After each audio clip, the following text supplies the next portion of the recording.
Hello, good morning, good afternoon. Welcome to the webinar. Today, Oregon Tilth is going to be presenting how to right-size due diligence management process for your company. Thanks so much for taking time out of your day to come and join us. We are going to be recording this. So my name is Aaron Turner. I'm the Certification Services Manager overseeing our GOTS program and the fiber and textile team of Elizabeth Teigen and Shana Meshbesher. Elizabeth and Shana have put together a really amazing webinar breaking down this very complex subject. Elizabeth will be doing most of the presenting, and Shana will be working in the background, making the magic happen electronically. A couple of housekeeping notes for us today. We are recording, and as such, we have participants muted.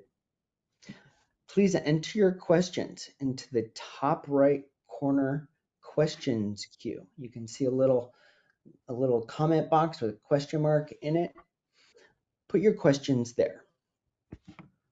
We will be answering them at the end of the presentation.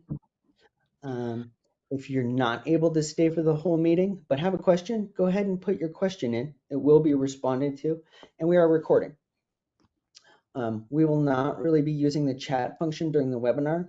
If someone accidentally puts a question into the chat, Shana will kindly copy and paste that over into the question queue so that it will be addressed later on. Just to let you know, our team is here for you.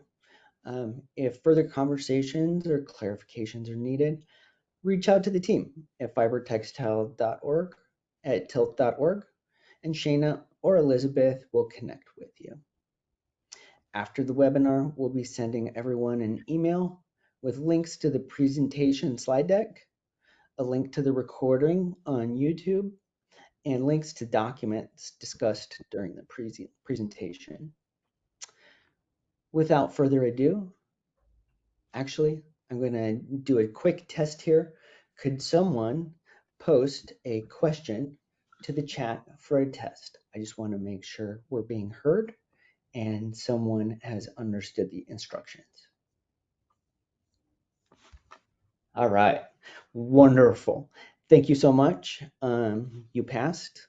And without further ado, Elizabeth Teigen. Hi, everybody. Thanks for joining us today on this leap day as we get ready to leap into March and to the implementation period for GOTS 7.0. I just want to thank again Aaron Turner and Shana Meshbesher for helping make this all happen. Gosh, I think we all knew when GOTS released the new iteration of the standard that the due diligence process requirement would be a big adjustment and a big addition to the lives of all of our clients and to us, and that we would need to provide some support to you and figure it out ourselves. And it did, take a bit for us to get it under our belt, but here we are. GOTS has done one training for certifiers, and they've published a handbook, which is really, really great. It is 64 pages, but I promise that every single one of them is worth it. And that is overwhelming, but it's still, there's lots of good stuff in there. We have a lot to cover today, so I want to make sure that we get through it all. And as Aaron Turner said, we'll get to questions at the end, but put them in the chat. And I also want to let you know that I am not going to read every single one of these slides to you. I'm going to talk while you read the slides. And hopefully that won't be overwhelming, but I personally don't like to go to webinars where someone just reads what's on the page. I think that feels like it's not informative enough, and we really want you to be informed with what we have to say. So never fear, as we said, recordings and slides, you'll get it all. And you know that we're helpful, and we will do our best to be helpful to you. We do have a big list of resources for you, and Shana is going to stick those in the chat, and as we said, we will provide them to you. There's a lot to look at. And we really want to drive home that there's just no substitute for reading the standard, the implementation manual, and the handbook. People take a lot of time to put this stuff together, and you are also putting a lot of effort toward what you do in your program. So having a good foundation of having read that stuff is really helpful. When people start, the first thing we say is read. We can do all the training in the world, but if you haven't read the standard, it's hard to know what we're referencing. So Shayna's putting those links in the chat, and feel free to play along. Okay, so the first thing that we're going to cover is what is due diligence. We just want to set the stage and make sure that we've at least got a firm foundation in that. And due diligence is a term that we find to be synonymous with required care or necessary effort. We're going to do our due diligence. And GOTS has developed this due diligence process requirement to align with the UN guiding principles on business and human rights, like they do so many of their standards and policies. But we also are getting information from the OECD due diligence requirements for the garment and footwear manufacturing industry, and there is a link to that in our resources. The OECD is the Organization for Economic Cooperation and Development, and the US is one of the 38 member states. So I'll be honest with you, I had never heard of it before this. But it is, it's a functioning body in the US, and we are following along with this. Also because GOTS is a global standard. So if these things are being implemented in other places, we're going to implement them too. So this due diligence process defines a continuous and proactive process that certified entities must use to identify, prevent, mitigate, and account for negative or adverse impacts on human rights, labor rights, and the environment. We really expect that this is a dynamic process that will look different for different companies based on your scope and your size. So we wanted to be sure to provide you with an idea of how you can get this process to fit for your operation. Oregon Tilth certifies GOTS operations that are one person working alone in their Brooklyn apartment, and also 937 people working in a Georgia distribution facility. So we really want to be sensitive to helping you make this work for you. Due diligence is intended to be a transparent and risk-based approach that identifies risks before they become issues, and then provides a framework for both assessing the risks and dealing with them when they're found in the supply chain, because we're looking at not only your operation, but your whole supply chain.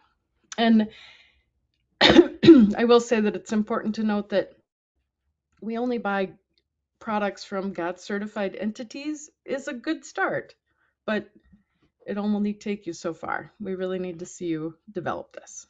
Okay, so let's get building.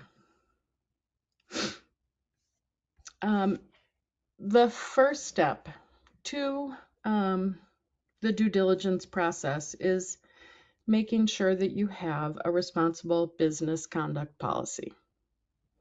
It's important that a company take a good look at its operations and assess what kind of harm the company does or may do, and then what to do about that. The harm is called adverse impacts, and if you've been reading the GOTS standard, you already know what adverse impacts could be. Excessive overtime, forced labor, child labor, environmental damages, or any other number of negative impacts on humans or the environment. Due diligence will give you a step-by-step framework telling you what to do about those adverse impacts. Each certified entity is required to review itself and assess the impact the company has. No one wants to look at the harm that they could cause, but when making a risk-based assessment, it's important to see the situation clearly and look at potential issues. This policy that you're going to build is meant to be a lens through which you look at your operation. So, how do we build the policy? The development of the responsible business conduct policy is the most important building block of this whole entire process. And it's the thing that we're going to be looking at, and your inspectors are going to be looking at as the basis of your ability to meet this requirement. I want to just read out each of these steps. I want to remind you, again, that the due diligence handbook has a very comprehensive guide for you to use as well. So, the first thing we need to do is acknowledge the 6 steps, and we're going to talk about those in a minute. We need to acknowledge the goal of the policy, which is a commitment to responsible sourcing practices that protect GOTS, environmental, human rights, social criteria, and chemical input criteria when needed. This policy needs to cover issues identified as sector risks. This could be, again, the excessive overtime, child labor, industrial water pollution. You know, if you're a wet processor, we want to see that you've got something about protecting water in your policy. And it's going to be tailored to your entity. You know, nobody knows what you do better than you do. And it should articulate the expectations of your suppliers and your business partners. Everybody should understand what you're doing through this policy. Yeah. We want to be clear that Oregon Tilth understands and GOTS understands that this is a big undertaking. Yeah. We know it's going to take some time, but this piece right here, this is what we want to see, especially this, you know, this year. This is the most important thing.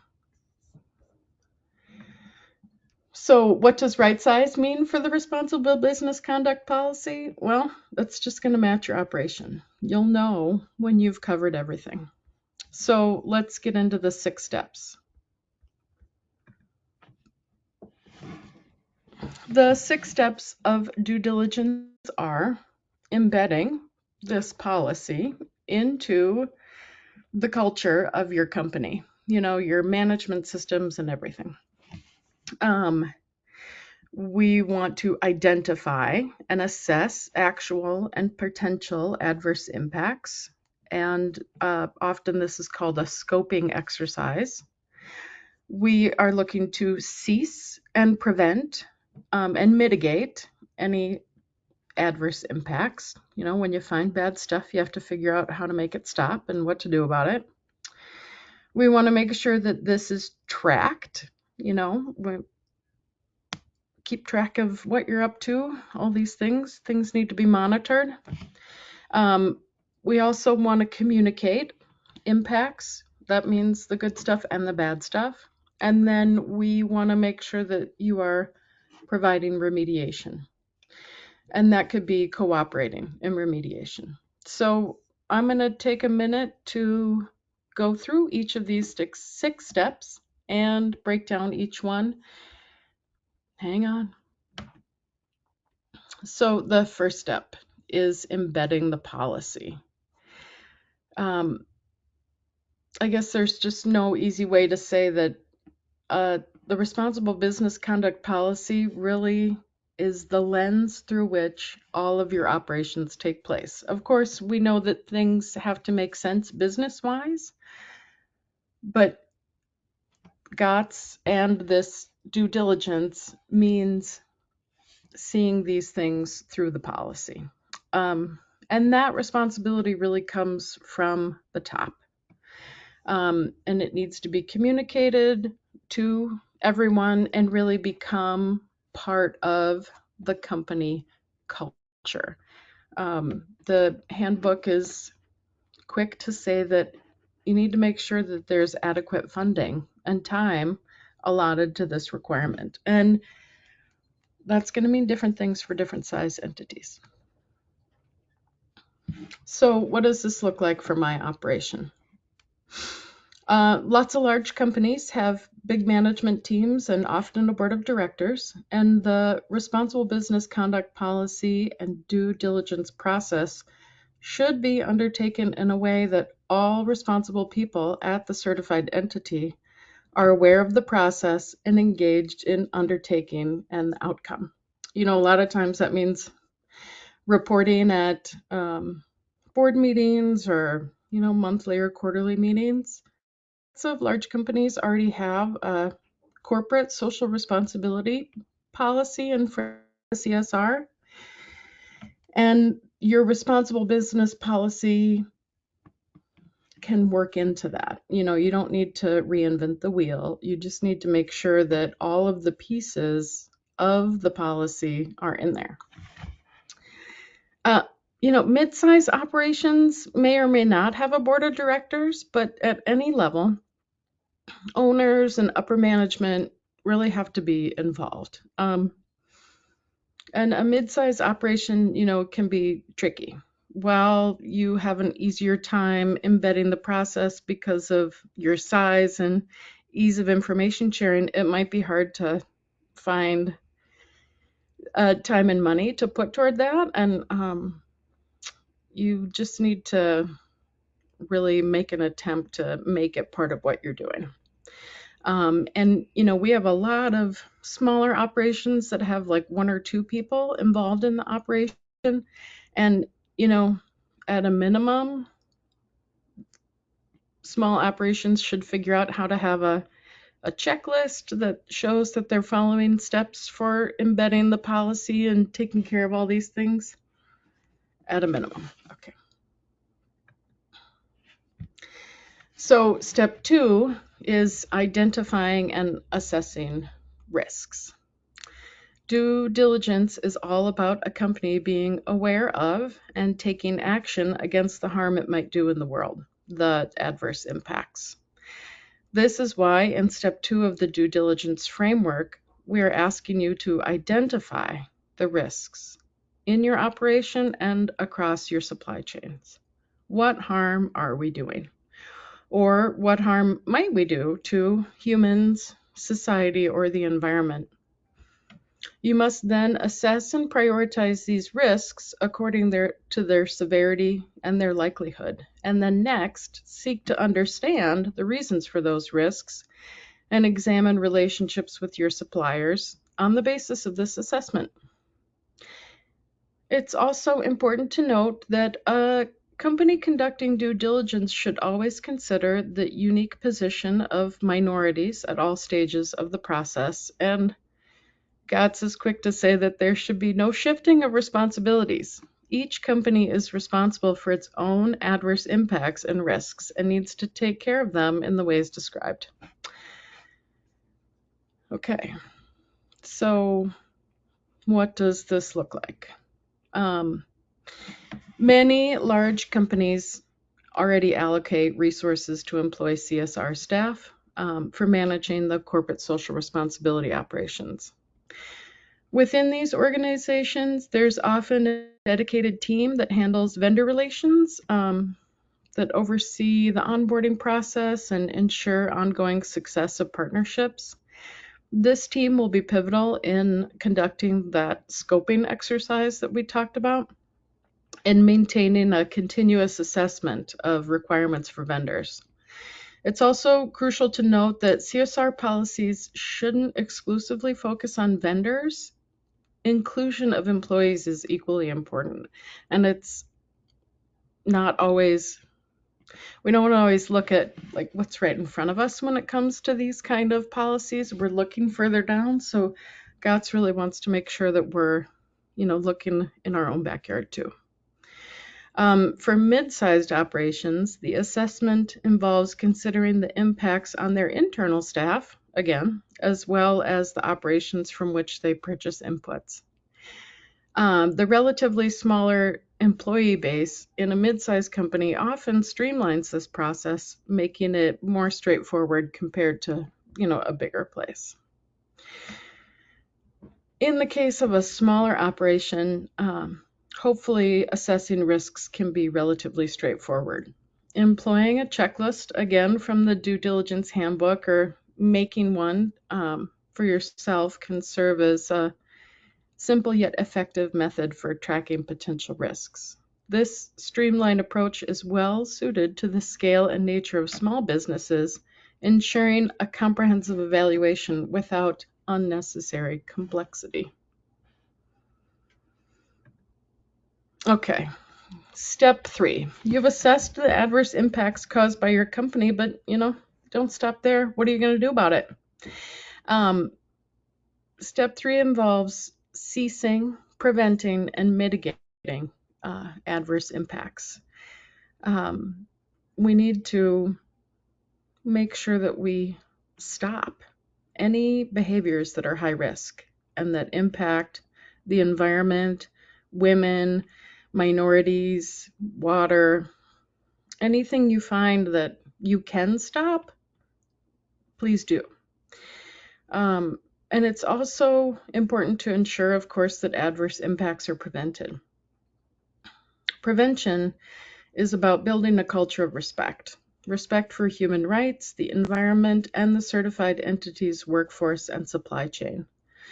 When operations come from a place of respect, it's inevitable that human and environmental violations are prevented. We also want to make sure that any adverse impacts are mitigated. If your original purchasing practice contributes to risk, this may mean that you need to adjust where or how you purchase. If necessary, you support your suppliers in upgrading their policies and management, or maybe even that you cause that you cease working with a specific supplier if they're unwilling to help you mitigate harm. Due diligence is a holistic approach regarding the entire supply chain, so it's important to do what is necessary to make the risks that you've identified less dangerous.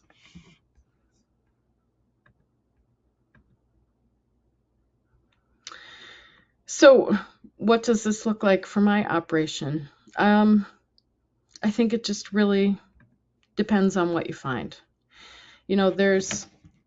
There's no way to know how to handle this, but this is the real work of this requirement and will look different, not based on the size of the certified entity, but on the size of the findings. Once you've identified those risks, any harm found must be addressed and then further prevented. So the response should be proportionate to the severity of the impacts and should be documented as part of the ongoing communication efforts.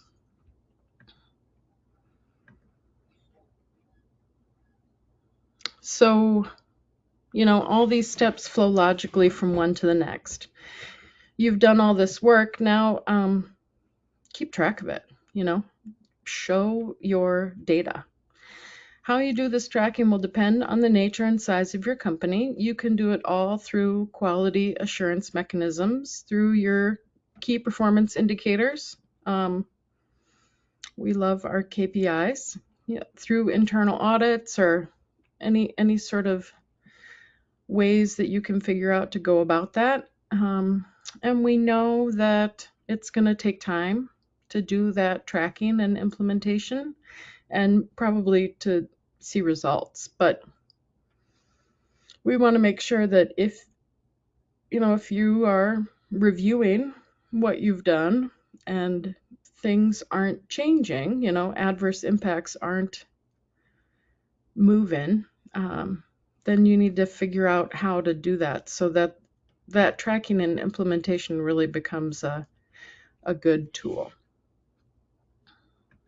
Elizabeth, real quick, before you keep going, I wanted to let the participants know that in the chat, we have been providing a couple of links to documents for your reference. um, just so you can grab those now. There's lots of other places to grab these links from tilt.org, etc. But we did want to provide those to you as Elizabeth is going through her presentation. Thanks, Aaron Turner. So, what does tracking, implementation, and results look like for my operation? At lots of large companies, they have quarterly tracking of KPIs. I know my KPIs are tracked, and due diligence KPIs can be built into that framework. We will want to see updates on how those KPIs or whatever assessment you're using are tracked, and most importantly, what kind of action is being taken.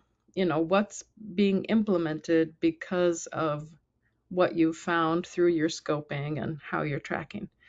Um, those results will be something we will want to look at. And we'll want to see tracking for all sizes of operations. Some kind of monitoring of these assessments should be taking place, and results should be tracked in a way that's easy to understand. There is a really great table on page 44 of the due diligence handbook, and that provides you with some internal and external tracking things that might be helpful. And a mid-size operation can, and I mean any size, can figure out how to pull from there to make things fit. For a small operation with only a few staff, it's just going to be sufficient to ensure that you've got some record toward any activities that you're doing toward these goals. Again, that checklist on page 44 is pretty handy. So we're all good communicators, right? And the fifth step is communicating your impacts. When you've worked this hard, you want to make sure that you're communicating what you find, and that can be hard, but it's also important, because when you find things that don't go well, you're going to change them, and it's good to talk about that because it shows your commitment. And this is a requirement of this part of the standard. So it's important, for your stakeholders and for people who have been affected by your activities to be able to access your communications, so that your efforts can be known to all. And this, of course, will look different for many different operations. We've seen, I guess, in the maybe the past 10 or 15 years, we see that a lot of bigger corporations are having the CSR policies, landing pages on their website.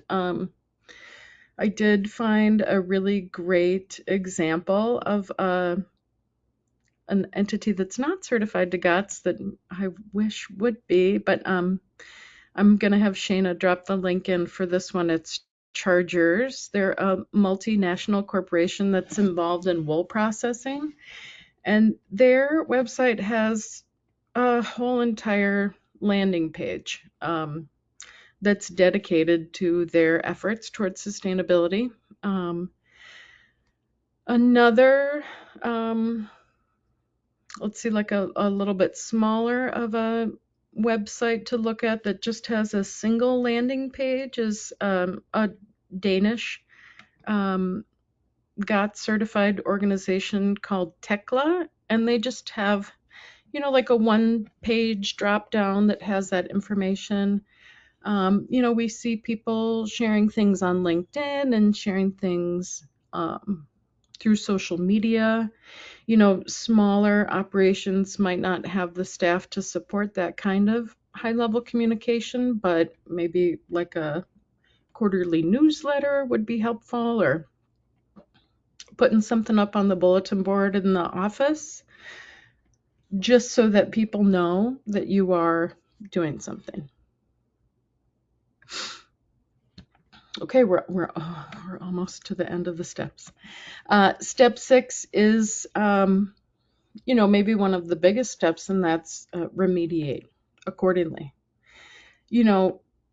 If you've realized that you've caused harm somewhere in your operations, and you are a responsible business, then responsible business behavior requires that you remedy that harm. And if someone else is remedying harm that you participate in because of your relationship with them, it would only be responsible for you to cooperate in that remediation. One way that companies find out about harm on an internal level, and get efforts or pathways for remediation is through the use of the grievance mechanisms. That can be an anonymous complaint box or a non-anonymous complaint box, or sometimes an email that can be used to discover and research concerns and also respond to them. It's already a provision of the GOTS standard that there is some sort of grievance mechanism, but this is one way that sort of directly people are able to remediate. And I do want to read this quote from the Manual for Implementation, because I think it's really gives some good background about remediation. Where a grievance mechanism is established, it is based on the core criteria of legitimacy, accessibility, predictability, equitability, transparency, and is dialogue-based. So your employees and your stakeholders and even your suppliers need to have confidence in your ability to provide a transparent remediation and solutions when any adverse advecs are found. And again, remediation is sort of one of those things where it doesn't really matter what your operation size is. It just matters that you take responsibility and that you do what you can within your abilities. And sometimes that means, just ceasing and deciding, like, maybe this isn't where we get our stuff from, if this is what this is going to be like. So we are always willing to help people, when you have a question about remediation or something like that. We can't help you remediate, but we can talk about if that is a worthwhile effort on your part. Okay. So we've just made it through all the steps. You've got some framework. Now we want to make sure that you're documenting that. There is, you can kind of see it in the slide here. There's this checklist available at the end of the due diligence handbook that's very thorough, that helps you figure out how to collect all that information. You've gone through all of these steps, and you really want to make sure that you don't have to reinvent the wheel every time you go through this process. So making sure that you have a good list for documentation will really help out. You can use this checklist, or obviously, make your own, make it specific to your own sector and what you have. And that will be a good basis for your program in general.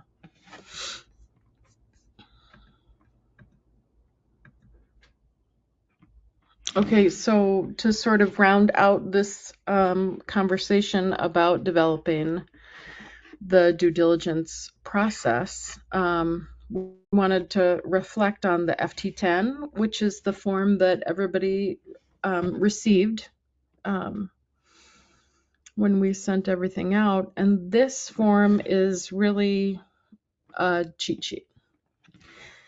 It's got a lot of links in it. So if you go into the form and open it up, you'll see that it's full of blue, which is good. It's a good place to go. And it's also formulated to be a yes form. So if you are going along and reading the questions and checking off the boxes and you say no to one of them, stop. Read the question and figure out how to make it a yes. That's it's really like a list of expectations. And of course, it's also a place for you to provide dialogue. We've had lots of forms submitted already that have responses to them. And then we've also gotten, and we would like, copies of your documents. We've also seen lots of links to websites, which is great. Like if you already have a website that has your CSR policy on it, we want to be able to review that so that we can be assured that you're meeting that criteria.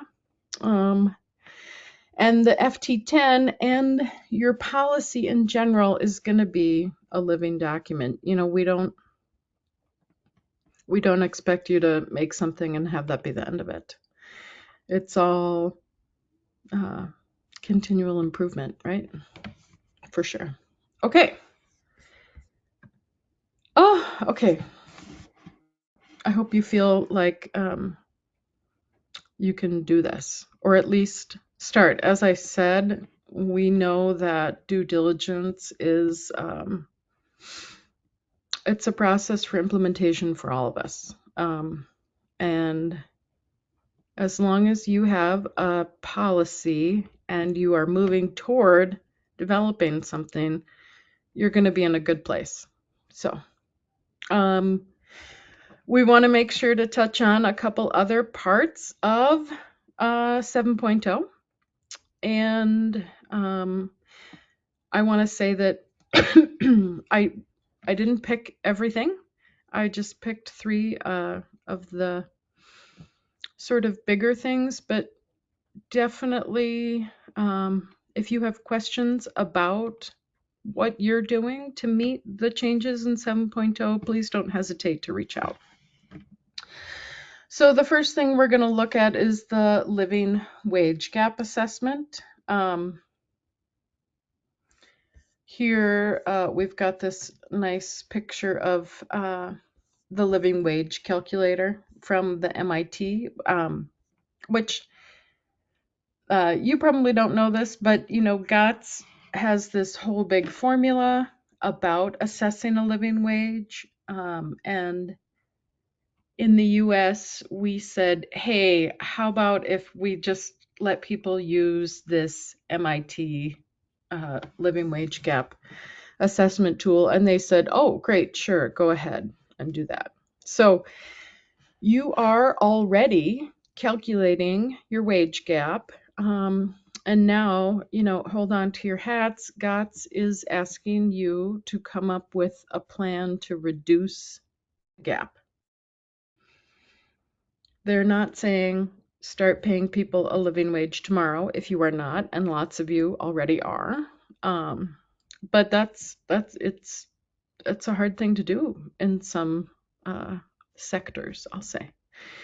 So what GOTS is expecting is a long-range plan.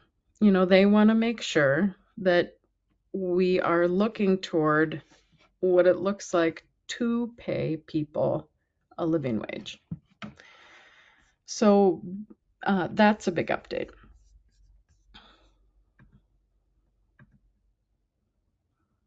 Another big update that builds on something that we've already looked at is defining greenhouse gas emissions management. So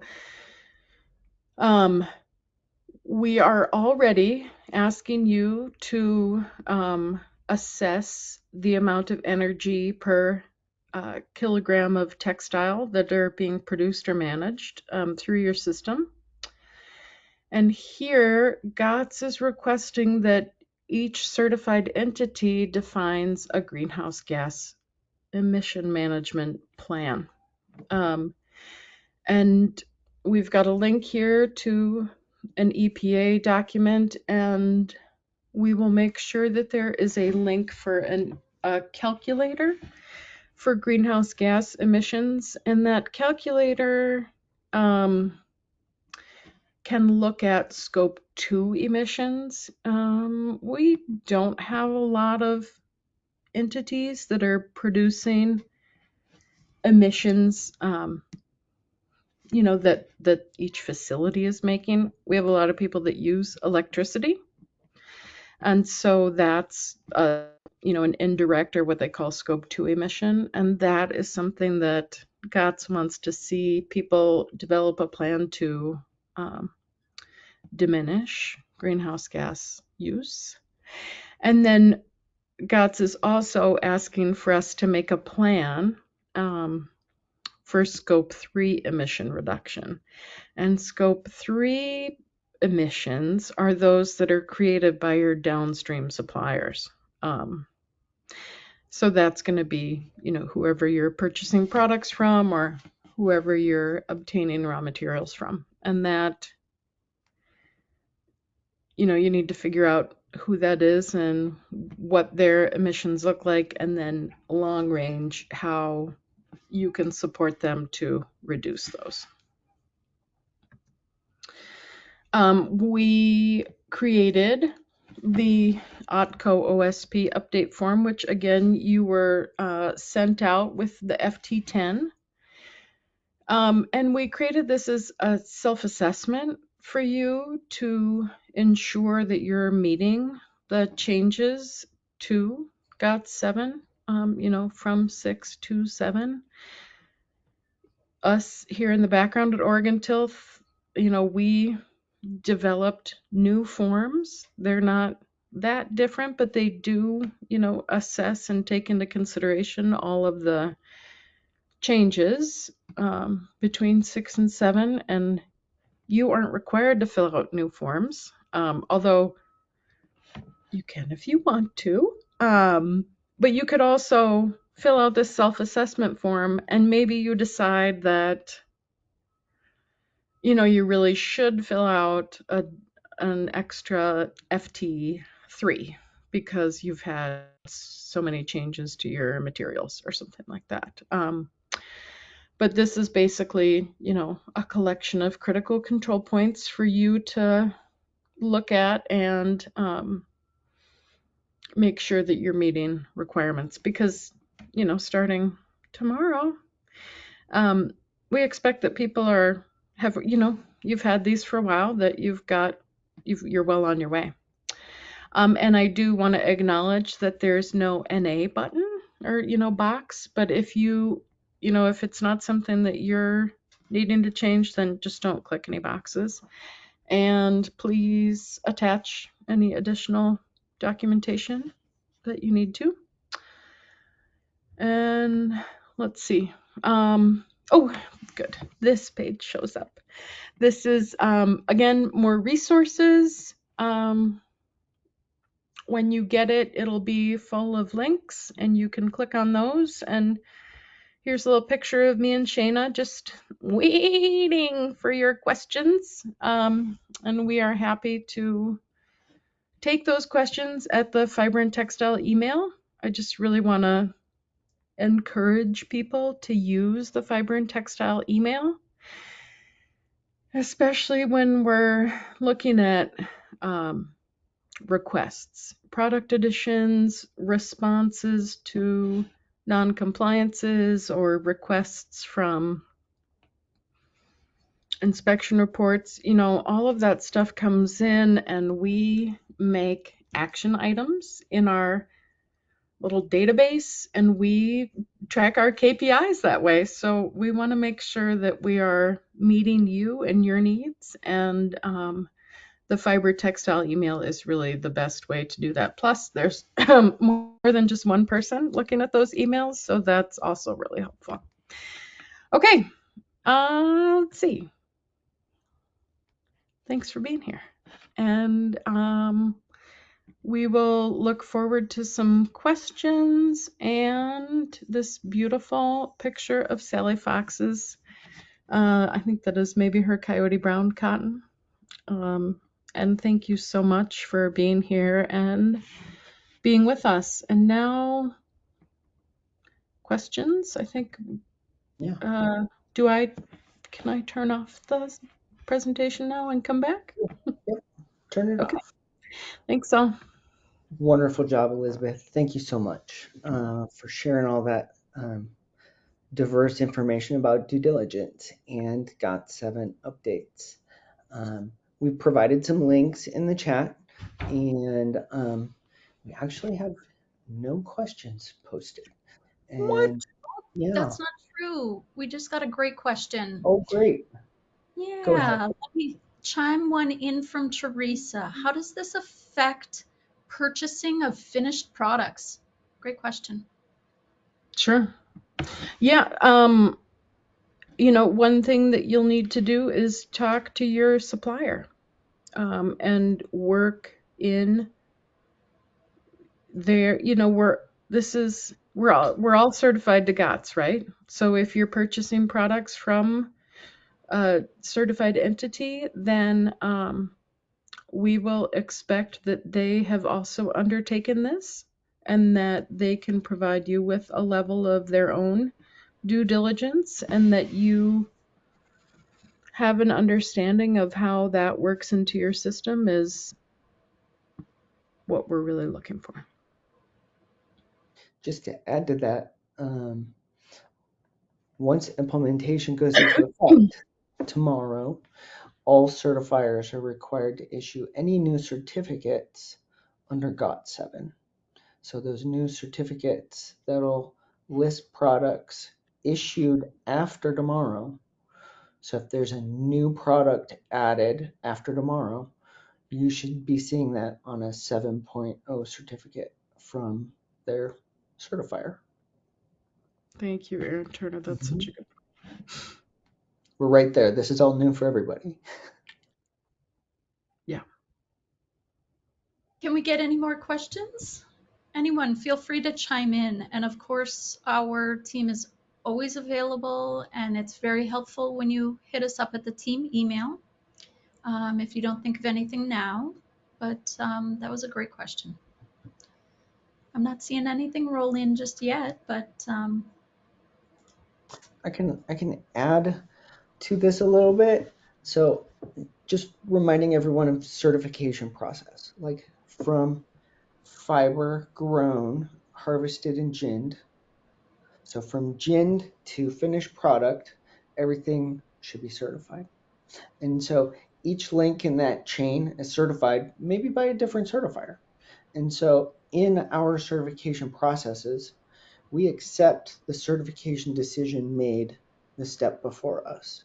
So all certifiers, we're required per our accreditation to have all of our processes and procedures in place to implement this GOT 7.0 moving forward. So we should be trusting if we receive a GOT 7.0 certificate that that entity is in line with all of their requirements under 7.0 or in work to the point that they were able to be issued a 7.0 certificate.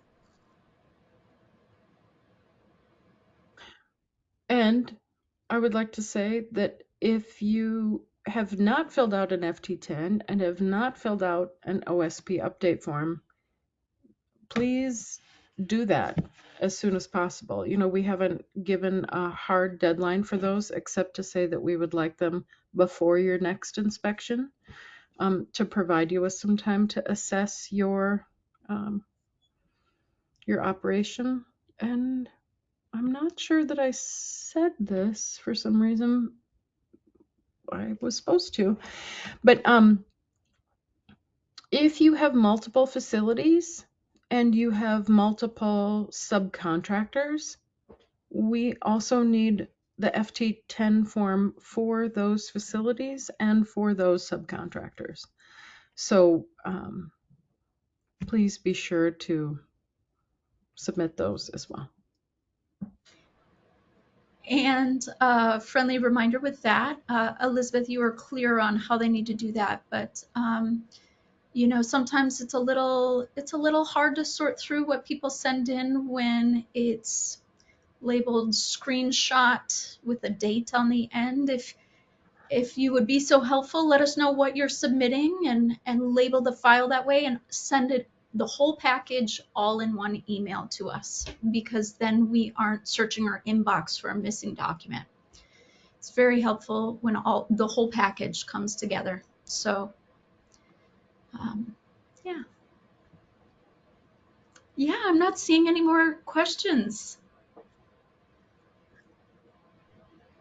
Oh, Erin, you're on mute. Our fearless Of leader. course I am. I've never used this before. Just kidding. Um, uh, just wanted to say thank you for all the participants.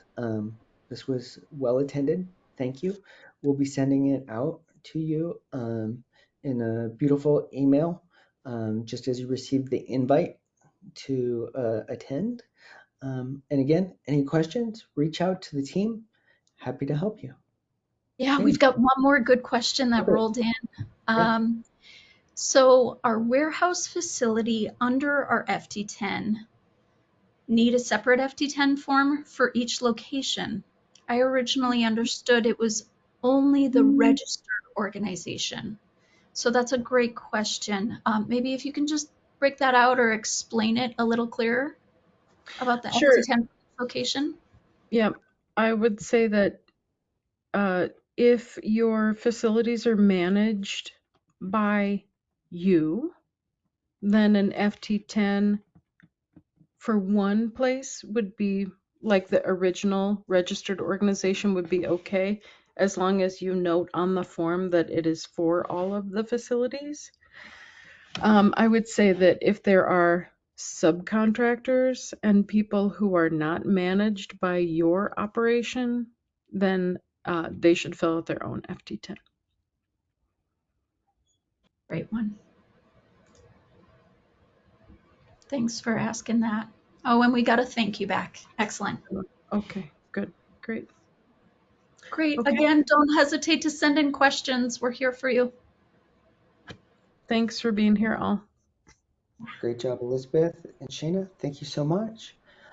To all our GOTS clients, thank you for working with Oregon Tilth. We appreciate your business. We love working with you to support this wonderful GOTS industry, and reach out anytime. Have a great day.